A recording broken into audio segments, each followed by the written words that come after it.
Welcome back, CT Sports Now on Vantage Sportsnet. Kind enough to join us tonight is the head coach at Barlow High School, the football coach for the last 26 years, Coach Rob Tine. Thanks for coming in. I know you got a lot going on. You're getting ready for a huge game coming up on Sunday. Huge game, one of the biggest in the school history, I would even say. So we're real excited about it.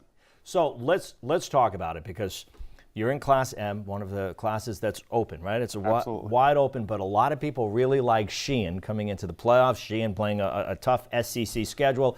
And let's talk about that game, because you guys go out there and really put on a nice offensive performance. And as you were telling me earlier, part of your defense was your offense and just keeping control of that ball. Absolutely. It's part of what we do. Running the triple option, we really think it's an advantage getting into the state playoffs. Teams in the league know what we do, and now, I thought Sheen was at a disadvantage. You have realistically 2 real practices after you finish Thanksgiving Day, maybe a walkthrough to get ready for a triple option team, and that's not easy. So let's talk about that game against Sheehan, because you win that game, and as a result, you're able to get a home game for our semifinals, right? That was huge. Maybe even a little unexpected, because Coventry had beat SMSA the week before, the prior game, so we thought they might have the edge doing it, and then our fans actually by the last minute of the game are chanting, "We have a home game, we have a home game." That's the first I knew at that point. Is that really how you found out? Yeah, it was. It was from the stands. Wow. It was real exciting. Yeah, I remember when we were doing the highlights here, we're like, and Joe Barlow's going to get a home game. So maybe they heard it from you first. Yeah, no. We probably heard it from your fans the same way you heard it. So talk about how special this season has been. We can go back to, just things seem to be falling well for you guys, but you're making it happen. You go into that Thanksgiving Day game against Weston, and it was simple as this. Whoever won that game was in the playoffs. Whoever lost was out. And you guys not only win, but win convincingly. I think we started to maybe even take some of the pressure off the kids. It's us, Weston. It's a rivalry game. What it is. It's us and Weston, which is always big. And, over the years that we've played them, it's not always the best team. It's the team that's played best that day. So I think our kids, they knew what was on the line, but it was playing Weston, and obviously they were real fired up to do it.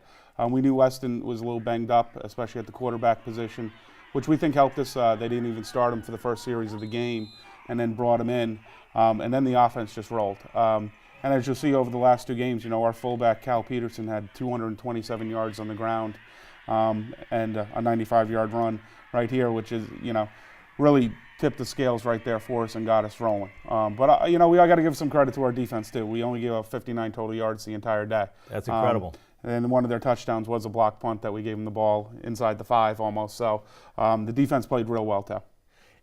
Was there at some point during the season where you said that we've got a chance to be special here? Honestly, it was sort of early on. And honest truth, I wasn't positive how good we are. And believe it or not, in a loss to Massac, the score which just about everyone did, right? Which Except almost Newtown, everyone did. Yeah. The score wasn't really indicative of how we played. We gave up a scoop and score. We had one of our punts blocked, and it was a 36-18 game. And we actually took the opening and went down to the 18-yard line and fumbled on a scoop and score.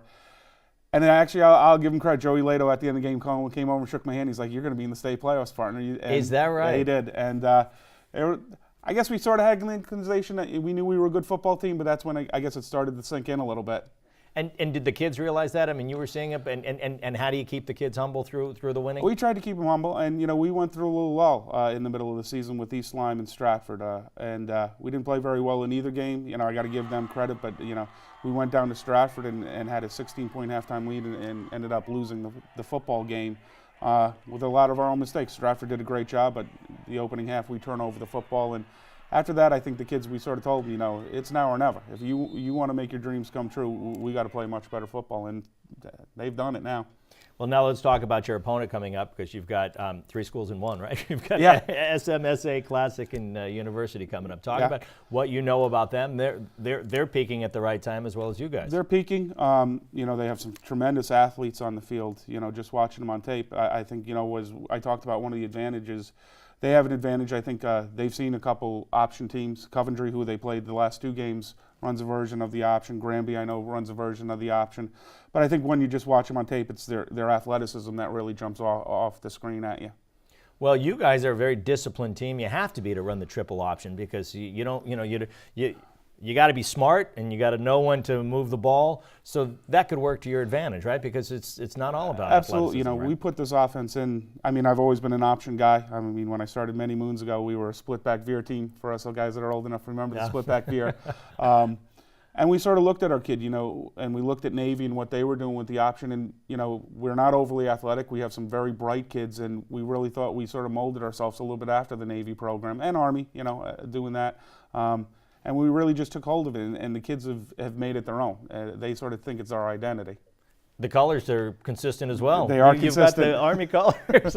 Coach, it was really kind of you to come in. We appreciate you taking the time. No Wish problem. you the best of luck. We've been following you guys all season long. We'll be following you Sunday in that semifinal game, and who knows, maybe we'll be seeing you in the state championships. That's what we hope. All right. Stick around. We're going to take a little break. We're going to talk a little more football. Another team that's looking for its first state championship in a long, long time. Stick around. We'll be right back here on CT Sports Now.